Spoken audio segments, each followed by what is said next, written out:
absolutely brilliant. I have been wanting to see these for the last few months. Now I'm here with Bill Ganahl from Southcity Rod and Custom. How's it going? It's going pretty good. It should be. I mean, we see these stripes, the colors, the beauty here everywhere. It's all over social media. And I have not had a chance to have a look at it up close. So why don't we do that first? And then we're going to talk a little bit more with Bill. Let's come up here to the front. You bet. All right, talk to me. What have you got? Well, obviously the first thing you see on this car is the paint job. We can't not talk about that. But basically underneath it all, it's a 34. It's actually a 33 body with a 34 grille. And it's all original Henry steel. We started out with a very nice original stock body. And Kobe, the owner, had the concept for the stripes on it from the very get-go. And he wanted to build something really controversial and really shake things up. Because that was one of the things I wanted to know. Where did the idea of the stripes came from? Yeah, so... is the owner here? No, he's not. He's not here. Unfortunately, this is the one show that he didn't accompany the car with. That's okay. Yeah. But no, so the concept of the paint, which most people don't know, and it is very confusing if you don't know this, but in the late 60s, early 70s, race cars, drag race cars specifically, quarter-mile cars, were being painted all these psychedelic, crazy paint jobs. And the whole point was not necessarily to be a good-looking car. It was to be noticed and to be remembered. So he wanted to put one of those paint jobs on a car that it kind of didn't belong on. And the 34 Ford, the Model 40, is one of the most elegant body styles ever made by Ford. So to put these really harsh vertical lines on it was the challenge, and also the point was to just do something completely like paradoxical. He achieved his point because nobody's going to forget this. No. Everyone's going to be remembered. This is one of those cars that's going to be just with us throughout the entire time. Yeah, it burns itself into your retinas. In a good way. Well, some not everybody loves it, you know. I don't know. I love it. Yeah. It's brilliant, and like you said, these are such harsh stripes, and to get that right, Bill, you've got an amazing team, and you're an amazing builder yourself. How did you go about achieving Cody's goal and his vision? Well, we went through a lot of different versions and renderings. And when I say rendering, I use that loosely. That's us scribbling on a napkin. But he wanted to put stripes on it, and that was pretty much we stuck with that the whole time. He had some versions of it where he was doing more vertical stripes on it, and they were wider. And vertical stripes? Yeah, so they were, vertical, horizontal this way, instead of being angled like that. Okay, yep. Yeah, and it just didn't look right to me. And so I kept pushing him, and I said, we have to lay the stripes back, and I think they need to be narrower. And so I started doing some of my own renderings on it, like literally just chicken scratch. And this is kind of what we came up with. It's really hard to make the stripes fall in the right place on the car. So I took a laser basically, and I shot the laser across the body and taped it off, and then just started playing with that, the width of them and exactly where they would fall. Like through this area here, that's all one stripe. So it was really tough to be like, okay, well, if this stripe looks this big, this one has to kind of look the same. Yeah. And it's not perfect. Like no matter where you put it, there's somewhere where it doesn't work. Because you've still got a vehicle, you've got doors, you've got a windscreen. And totally different compound curves and shapes, and it was a huge challenge. And we wanted it to look kind of organic too, not just like, purely. So we kind of, after doing the laser, we actually relayed them and kind of perfected or imperfected the stripes in a way. Well, the pinstriping has added so much to that. It's a big part of the stripes. Most Whose people. idea was that? The gold leaf was kind of, I don't know who who, you know, was the first person to say, let's do that. It felt like it maybe was always kind of just our... It was always the goal to have. At one point, we even talked, and this was my stupid idea, but I was like, let's do one whole stripe in all gold leaf, which would be insane. But we really, you know, it's a crazy, ostentatious car, but I wanted to refine the craziness of it, if that makes sense. And so like the gold leaf just, it adds not only a very traditional element to it, but a really classy kind of element in between the you know, crazy ridiculousness of the paint job. The paint job, you know, when you think about stripes, you know, everyone's like, oh no, that's getting a bit too ridiculous. But the colors that you guys have chosen add to the class of this classic. So the colors was another, it evolved over time. Mm-hmm. Kobe wanted 2 colors on the car. Okay. And then he was toying with the idea of doing one stripe that was just completely different. And that's when I said, oh, maybe the different stripes should just be all gold leaf. But when we were doing it with just the 2 colors, it just didn't look right. Nothing was like, oh, that's it. You know, we wanted that moment where it was like, that's the one. And so I started giving him different colors to work with. I just was going through the color decks of House of Color, and I'd put all of these colors on the table to kind of choose from. And I started looking at it, and at some point I was just like, maybe the car should be all of the colors. And that was the moment when everybody was kind of like, dude, that's it, let's do it. And so we came up with the idea to do them in, the brown is the base coat, and then each of the candy colors goes from light to dark from front to back. And so we really came up with the idea to do it multicolored like this right at the last minute. Wow, so the bronze is the actual base coat? Yeah, we painted the whole car. So this is actually, it's called root beer brown. Root beer brown. Yeah, and we painted the whole car brown first. And it's been done so well because, like you said, in order to get these stripes the same sizes and to have things kind of flow, you had to have a base color. So if there's a place where it is not even, yeah, that's the color of the car. No, absolutely. Yeah, and that's the guy, so Eric Reyes did the gold leaf and the striping on the car and helped us in the end refine, you know, do the final separation of the stripes. And he, at one point, he said, do you want it to be a brown car with rainbow stripes, or do you want it to be a car with stripes and brown in the middle? You know, he was looking at it at this weird perspective, and my response was, I want it to be a brown car with candy stripes on it. Candy stripes, and the colors of the candy that has been chosen is just perfect for the root beer brown. This here, Bill, is my favorite car. Yeah. Talk to me about it. This here creates the stance that I think we all die for when we're looking for hot rods and restored cars. This car is really low.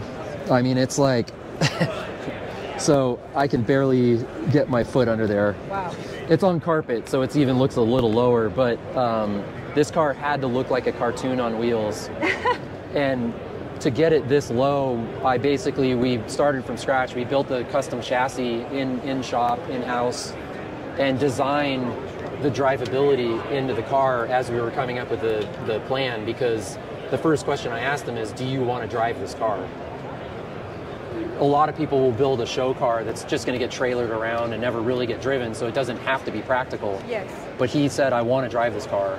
So I was like, we have to actually really plan out and engineer everything on this car to look like a ridiculous hot rod race car that actually functions and is drivable on the street. And that took a lot of planning and a lot of work.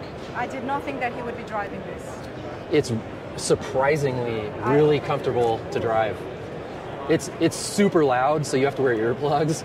We're going to get to the reason why this is super loud. I mean, This is a small car, everybody, but there's a lot happening under that hood. We will get to that. You asked a question that I didn't even really answer, but the whole flow of the front here with the stripe across the fenders, we spent more time on this section of the car than any other, because when we laid the stripes out the way that they technically were perfect, it didn't look right up here. So Eric and I started just laying tape and moving it around, and we came up with this It almost feels like wings or something. It does, doesn't it? Yeah. I mean, it's like wings. I mean, that's why I'm a girl, right? Yeah. So I'm thinking wings, angel wings, like butterfly wings. Yeah. And it just sets the tone. It just feels so good. The grill comes down with that curve, and then they come. Yeah, I agree with you. It's one of my favorite parts of the car, too. It's my favorite part. And I had only seen that in pictures, and it was my favorite part. So this morning when I'm here and I'm filming it, I just couldn't stop staring at it. I love this car. You bring up a good point. So a lot of people see this car in pictures first. Yeah. And they have an opinion about it, but you have to see this car in person to appreciate it, because like most people don't know that's gold leaf. They just see in a picture what looks like a... And they think, oh, okay, so he's done a lot of stripes, and that's why he's winning all these awards. Yeah. Because what's behind me has won a lot of awards. And that speaks of Southcity Rod and Customs work and Bill's intelligence and skills behind this. But we'll get to that afterwards. There is a lot happening here that you do not see in pictures. Correct, yes. There's a lot happening here. Yeah. And wow, it's brilliant. Now, talk to me. Behind this beautiful grill, what about the grill? What have you done here? I mean, the grill is one of the features of the car that is such an iconic Ford grill that we didn't modify it. It's just a stock 34 grill, and it's the badge. It feels like, I'm sorry, but it almost feels like you've got thinner. The rungs? The rungs look thinner. Well, so there's a couple different versions of the 34 grill, and some of them do have thicker fins in them. But this really is just a stock 34 grill. It's the better one with the thin fins in it. Maybe I haven't seen the better ones. Yeah, maybe not. Maybe not. Yeah. Or maybe it's the big wide fenders that's giving it that illusion. Yeah, it's kind of like the little pearl in the oyster, It's beautiful. But, what you see behind the grill is as important as the grill, and we don't have a radiator in this car, of course. I mean, not one that you can see. So let's get into it. Let's open sure. this up. Now, butterfly hood was what was the theme back in the days. How do we open this? Very carefully. Okay. So it really just screws on. It's a two-person operation for sure, and it's very delicate because you have to lift the hood off. And it's like a game of operation. You have to lift the hood off without scraping the injector stacks. Well, Bill, I'm not going to put you into surgery today. So Thank you. Let's go under here and talk to me about the power plant. Yeah, so this is a 331 Chrysler HEMI. It's the first version of the Chrysler HEMI, the smallest one, which they all got bigger over time. And when did they come out? This would have been in 53, I believe. And it would have come in, the big Chrysler cars, and they had earlier versions of Hemis, like the Dodge and the DeSoto, I believe, like the Red Ram and DeSoto Hemis.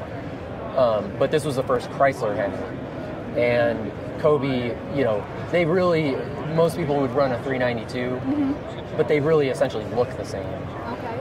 But so why this one? Why the Hemi? Oh, the Hemi is if you think of a drag race car, you think of a Chrysler Hemi. I mean, it's almost, there were cars with other engines, but the guys who were consistently winning and the badasses they had Chryslers. I know. Yeah, it's a really good looking engine, and it's also a very good performing engine. It's got both, and these valve covers here are Mickey Thompson valve covers. Wow. And they're a very rare version of them. They're an early version that has this angle here is rare. Most of them you'll see they look like a big rectangle. So the speed equipment on there, it's got YN front cover on it, Hillborn fuel pump, which is actually not a functional fuel pump. We just made it look like it's a early mechanical injected Hemi, but it actually has modern EFI hidden.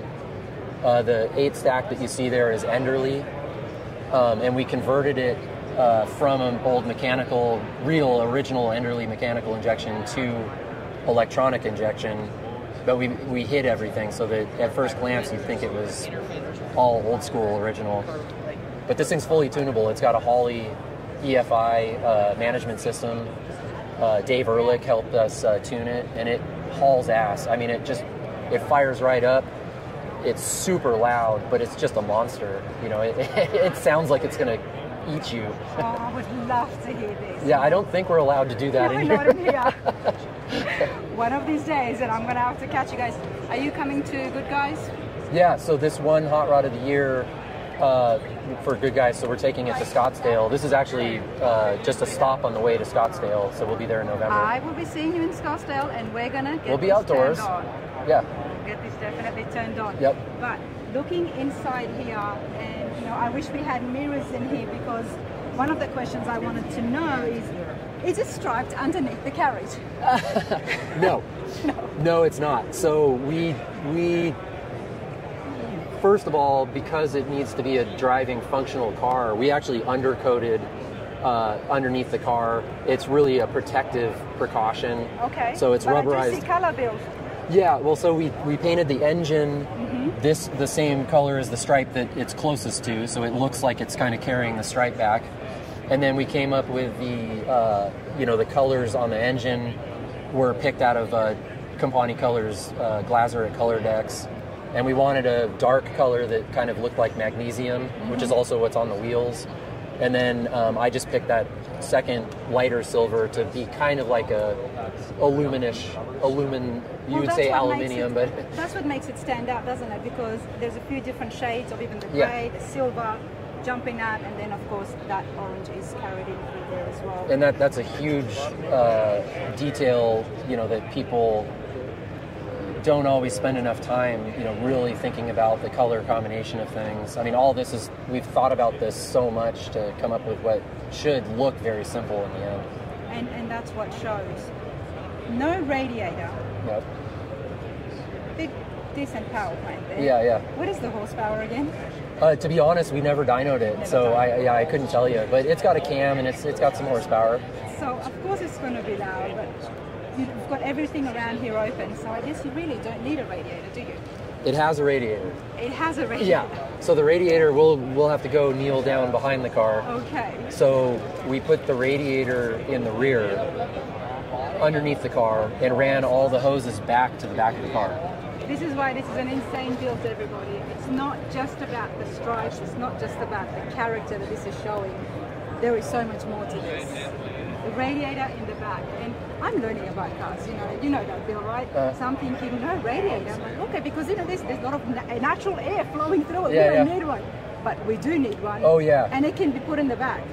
Yeah. Well, so the reason for doing it is that old race cars, we want it to look like a drag race car, and none of them had radiators because they were just going for a quarter mile and then stopping, so you didn't need to cool the engine. But we wanted this to look just like that, so we didn't want to have a radiator. You'd know right away it's not a real, drag race car. So I came up with the idea. It's been done before. It's not, it's not completely new, but I said, well, let's hide it under the rear of the car and just really make the illusion that this thing is really a race car. Well, let's see if we can actually see it. Yeah. So that's it right here. Oh, it is true. Yeah, and you can see the fan on it there. Yep. And then there's a water pump right here, so that's an electric water pump that sends the water to the engine. This thing go off-road? No. And so what I did was I built all these aluminum tubes here, and you can maybe see the tubes going all the way down the rail, all the way to the front. One side comes to the engine and the other goes away from it. And it adds a lot of extra cooling capacity because the water has to fill all the way to the back of the car, so it has more capacity. And it's not closed off. It's not closed off, exposed. And the tubes are aluminum, so those dissipate heat. And the radiator is okay just to be exposed like that? Usually I've always seen it inside an engine and inside a hood. It's a concern. I thought about, one of those, I'm like, eventually maybe I'll put a shroud over it, but I wanted to do it this way because you just worry about the cooling of it, and I didn't want to. It looks a lot more better than having it up at the front. Yeah. That looks better that way. Right. Oh, absolutely. But it runs 190 just pretty consistently. We haven't had any problems with it, so if it ain't broke, don't fix it. That's it. Now, the other big thing that has happened here is the chop top. Yeah. And that adds a lot to it. The chop top is one of the, most common. Done ones I've ever seen. Well, thanks. I appreciate that.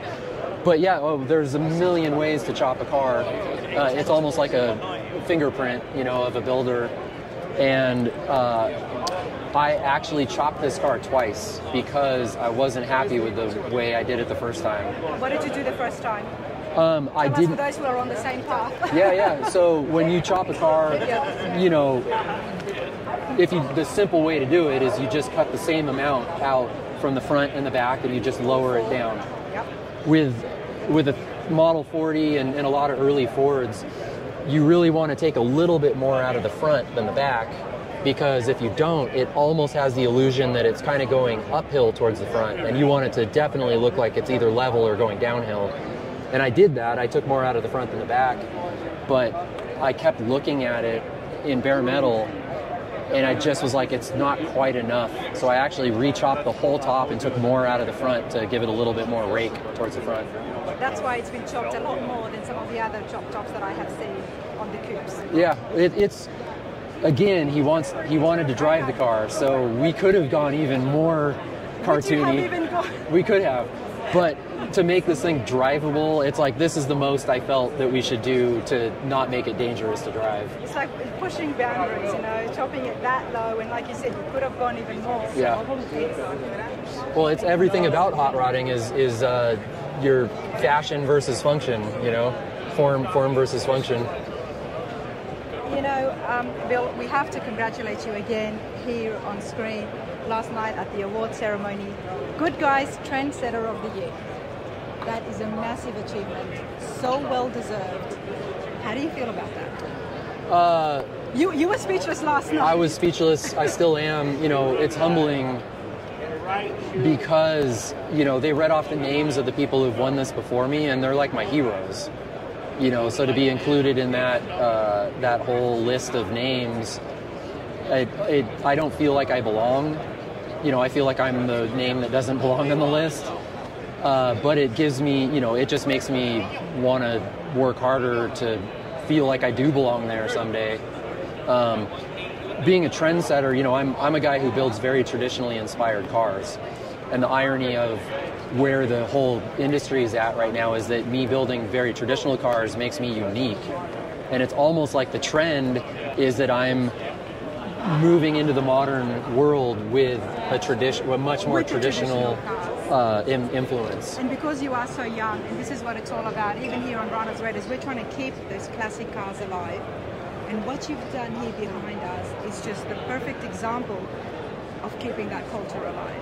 And like I said, because you're young and you've done that and you've pushed the boundaries, but not too much, where you're still respecting the traditional hot rod style. So this is one of the things, people, like I was saying earlier, if you don't know what the reason for putting the stripes on the car, that it comes from the 60s and 70s as inspiration. Exactly. I didn't know that at all. So yeah, well, most people don't. And if you don't know that, it just looks like we put a wild paint job on a car for no particular reason. And everything I've done and everything I do is grounded in tradition in some way, shape, or form. Same with Coupe, the owner. And that was definitely a thing that we wanted to do, is make a statement with a car that still was rooted in tradition and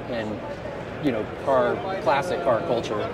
I love it because not only does it look great, but it's a conversation piece. Definitely. It's a conversation piece for skill, the engineering involved as well, but also about its history. Yeah. You're informing people. Today I've just learned so much just by listening to you and on the build of this car. We feel kind of like it's part of our responsibility. Yeah. You come to a place, especially like SEMA, you see so many cars and there's so many young guys building these things, and I wonder if they even know, what a 34 Ford is, and there's nothing wrong with that, no. But I enjoy trying to impart a little bit of information and knowledge along with the cars that we're building. At the end of the day, it's just supposed to be fun and a cool car, and if you like it, great, and if you don't, who cares?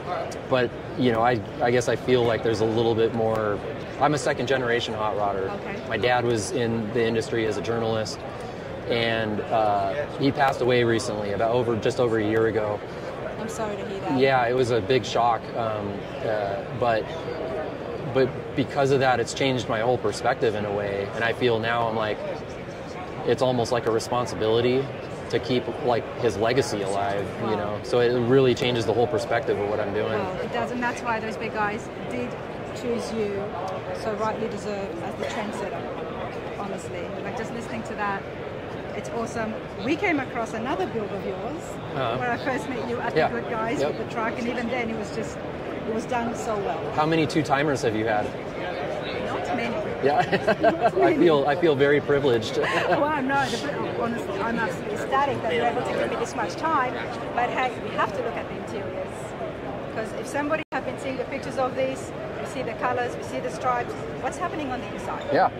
So the inside is kind of it's the contrast to the exterior. You know, when we started deciding what to do, I immediately said it's got to be all black. All right, stop, Bill. How on earth are you supposed to get in here? Again, very carefully. That's my answer to everything. So very carefully. Look at where the steering wheel is. So the steering wheel is removable. Okay. So you can pop it off, get in the car, and then put the steering wheel back on. But that's enough of a pain in the butt that I always just get in from the passenger side. Can I try to get in? Do you think Cody would mind? Yeah. No, not at all. You reckon? Let me try to get in without taking the steering wheel off. Oh. I should give you all if you can probably squeeze in there. Do you want me to hold this? Okay. Hold this for me? Yep. And you know what? I love this car too much. All right. Okay, let's do this. All right. This is insane. Yeah.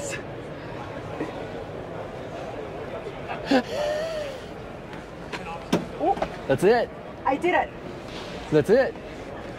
Wow. Okay, once I'm in here, there is so much room. It's really comfortable. There is so much room. Yeah. Cody, I don't know what you look like, but you know, I hope you're not too big, but there's a lot of room in here. Yeah. I'm 6'3". And so how tall is he? He's close to as tall as me, you know, so there's a lot of room. It's really surprisingly comfortable. The car is really surprisingly easy to drive. And by big, I didn't mean the height, just so we're clear on that. Because I'm looking at the height, right? Yeah. Okay, wow, this is beautiful. Give me the camera, please, Bill, and talk to me. Look at these interiors, everybody. So you got to point the camera up, too, because that's one of the main... Wow. So we built that plexiglass piece, and we had it molded to the shape of the roof. And, we want the light comes through the louvers, and then it almost creates like a prism in here when the sun hits it. And so there's like red lights just all over the place, and it's really cool. It's like psychedelic. This is what I'm talking about. Yeah. It doesn't just stop on the outside. That's insane. Yeah. It's we call it the little electric light show. It's Wow. Okay, moving on to here, a very narrow windscreen. Yep. Very narrow, and you will be driving this, but it's workable. When you come to a stoplight, like you have to really duck and look forward because you can't see the lights above, across the street. That's right. It's also the nose is so low on it, and you can't, see where the grill is. So you got to be a little bit careful when you drive this thing for sure. 100%, and I'm sure he will be. I'm loving the dash here. So that's 34 Ford Dash is one of those, vintage. like the grill, it's an iconic dash. I just love them. And we just basically put in, what would be simple Stuart Warner 60s gauges. Tach has to have the tachometer. We, unlike a race car, which might not have as much instrumentation, this is a car that he wants to drive, so we put the fuel gauge in it, we put the voltmeter, speedometer. Just to give everybody an idea as Bill is talking, where I had to squeeze in, because I couldn't see the camera, but this is where the steering wheel sits. And you're also stuck in there. I don't think you can get out. It's like a finger trap. I was just looking for an excuse to take my shoes off. Yeah. I've been walking around in SEMA for nice. so long. But this is brilliant. The interiors, talk to me about that, because it's covered throughout the entire door panels, but also right up to where the fender starts. Yeah, so you'll notice that all of those pleats line up and across the door jambs and all the way around the back of the car. Chris Plant did the interior in here, and this is basically tuck and roll or pleats, old style, 60s style. Tony Nancy was a guy who upholstered a lot of race cars back in the day. And Donnie, who works for me in the shop and did a lot of work on the car with me, said it's got to have Tony Nancy interior in it. And that's basically what we went with. I drew out the kind of pattern of it, and Chris just went to town, and it's just beautiful. I mean, he to make it look this good with the lines all matching up is just, it's really, really hard to do. Most people wouldn't even, think about it, but the seats are actually fiberglass high school desk chairs. No, what did you just say? Yeah, they're fiberglass high school desk chairs, and Kobe brought them to me and said, "This is what I want in the car." I would have loved for the owner to be here, because these are the stories that I would have loved to say. Why and where did you get this? And I'm sure he's got a story behind that. It's just cool, Just cool. I mean, race car seats were pretty simple, and they were, sort of too big for this. Yeah, they're just little bucket seats that are simple, and they have a kind of cool shape to them. They're very comfortable. And it's not bad, right? It's not bad at all. Yeah. It's very comfortable. Yep. There's so much room here. With so many colors on the outside, the interior has been done so well to keep it all black. Yep. And once again, that glass is then shining down here to where the transmission would be, I'm guessing. Yep. Yeah, so that... And you can see glimpses of red. Exactly. Yeah, and I wish you could see it in the sun, because it just turns into a prism, and it's just red everywhere. Wow. Yeah. Talk to me about the shifter first. The shifter, so it's got a T5 transmission, a built T5, which is a simple, easy 5-speed with an overdrive. The shifter is a Hurst shifter. The knob on that is actually the story. So the car is called St. Christopher. St. Christopher is the patron saint of travel. And that knob was made by Lucky Burton, who makes those knobs and put the St. Christopher emblem on it. Wow. So that ties the whole name of the car, into the theme. I was watching it, and I was trying to figure out exactly what it was, so I appreciate that. You'll see like truckers and boats and stuff, they would have like St. Christopher statues to protect them as they travel, literally the patron saint of travel. So Kobe had the idea for the name of the car, I think, even before the car, he knew what kind of car it was going to be. Wow.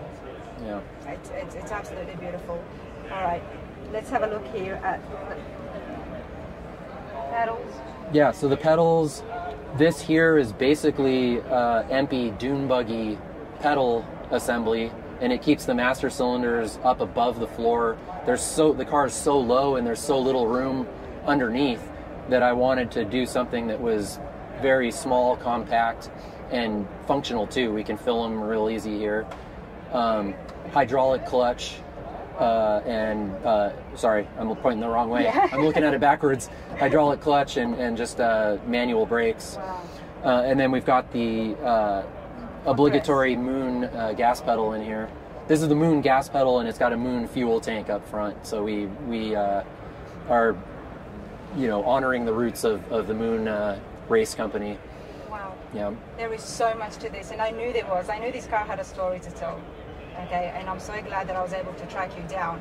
Everything in here is just amazing, and you can just listen to every single part and that's what cars are, isn't it? And that's why Trendsetter of the Year. And I will say it again, so well deserved, because every part of this, you look at it, it's a conversation piece. Well, one thing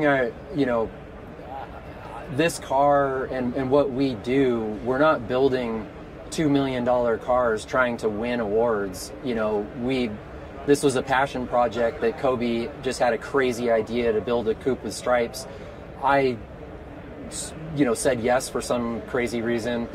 And I told him, I said, I want it to be really nice. If people don't like the paint scheme, I want them not to be able to say anything else bad about the car except you just don't like the paint. So we really tried to up the level on it. It's not a crazy expensive car like some of these cars in SEMA, but we hope that it's the one that you'll remember.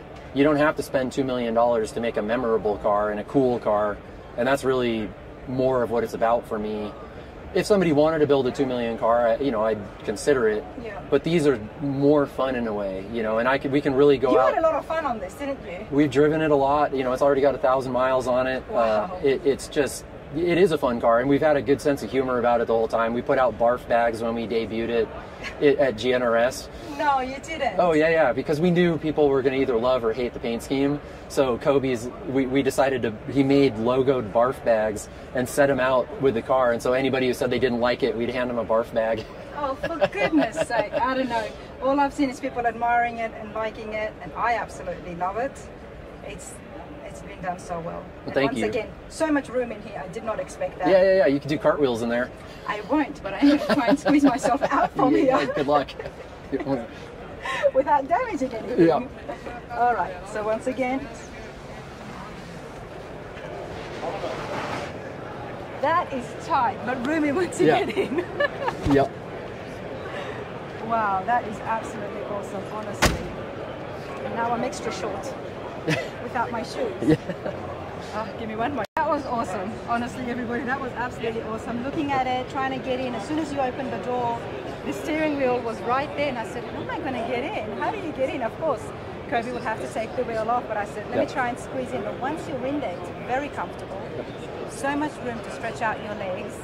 It's been done so well. Every inch of this has been done so well. Wow. Well, Bill, the question is, what is next for you? We're coming up on the Grand National Roadster Show, which is about 3 months away, a little less than 3 months. We're bringing 4 cars. One of them is going to be that 40 pickup that's here, the mint green 40 pickup. We're doing a 33 Willys that's going to be shown in bare metal there. Kind of like we debuted this in bare metal originally. We're going to do that with this 33 Willys as well. Okay. And then we're also doing a car for the Slonaker Award, which is a 68 Charger, which is a little bit of a departure for us. We don't do that late of a model of car very often, so it's kind of a fun... I'm curious to see what you're going to do with the Charger. It'll be a little bit different than most of the ones you see. Not this different. Yeah. Do you think that this is putting now a tad bit of pressure on with something like this, with all the so many awards that have been won? It's like, okay, what's Bill going to do next? Yeah, well, in a lot of ways it is, because this is such a departure from what I normally build. You know, I don't paint cars more than one color. What's next? So we got a lot in the hopper, so to speak. We're working on 33 Willys it's kind of going to be in the same vein as this car. We're going to debut it at the Grand National Roadster Show coming up here in a couple months in bare metal, and then we'll finish that and bring it back the following year finished. And we're also working on a 68 Charger, Dodge Charger, that we're going to put in the Slonaker Award running at GNRS. And that one we're hoping to get done. We've got about 3 months left to build it, and it's not even painted yet. So you have 3 months left, and it's not even painted yet. Yeah. Now I'm learning, everybody. Doesn't cars get put together and taken apart and then put together again a couple of times before the paint process and after the paint process? Well, hopefully it's at the point now where it's ready for color. So we've done all the body work's done on it. It's in final prime, ready to spray color on it, which is at the point at which you'd paint it and then put it together for one last time. So we need to get the car painted, back to the shop, and just assemble everything. And it has to work, because the Slonaker Award requires you to fire up the car and drive onto the judging area. And if it doesn't, you're disqualified. Wow, where does that happen? So Grand National Roadster Show. That's at the same show? Pomona. Oh, yeah. The Slonaker Award is an award at the Grand National Roadster Show. Okay, wow. We're all excited. It may not be to this extreme. It's not going to be this extreme, yeah. But we are expecting something different. Yeah, it'll have a Southcity Rod and Custom slant to it. Okay. But we do want to show people that we can build muscle cars and make them just as cool as we can do, you know, traditional early Fords. And we'll do it with a little bit more of a traditional, vibe than some of these guys who are building very modern resto mods and trendy, resto mods. Trendy. Yep. I have seen some trendy stuff, that's for sure. We saw the truck. That was brilliant. That's how I first learned about you. And then this just blew my mind. So good to have you again, and we are looking forward to seeing you at the Roadster Show. I want to be the first one to have 3 cars on your show. We have to do that. It's a date. Hey, Bill, thank you so much. You bet.